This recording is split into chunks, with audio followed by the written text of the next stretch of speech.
is another one. And that's a monster there, because most people don't like life insurance. They don't like life insurance companies, but you have to just hate them a little bit less than you hate the IRS, I suppose. True, true. That's, I mean, that's very true. So tell me a little bit about LIRPs, and what they entail and what they're all about. Yeah, life insurance retirement plan, for the idea of setting it up as a retirement plan, not just as a life insurance benefit.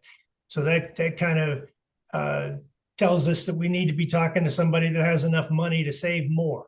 The first Hmm. places you ought to save are in Roth IRAs, Roth 401ks, and things like that. Even if you have to pay the taxes today, you're not going to be paying taxes on it later on.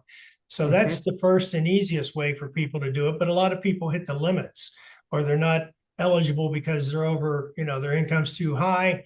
And if they convert, they might be converting at a very high tax bracket, but they still have some cash they can use. Maybe they've got inheritances.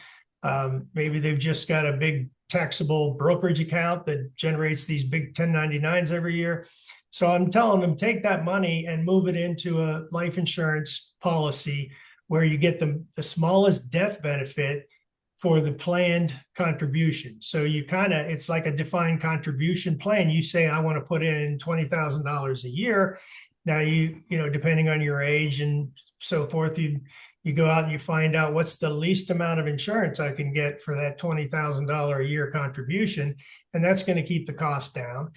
And then you'll have tax-free money available to come out of it later on. Now, Yep. most people think that it's too expensive up front. And the reality is it is very expensive up front. But you're talking about over the life of the policy, just like your Roth IRA should last for your whole life.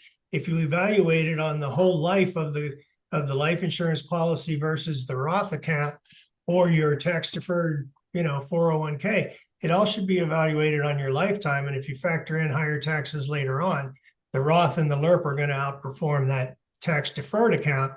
And the LIRP is actually going to catch up because its expenses are lower in the back end.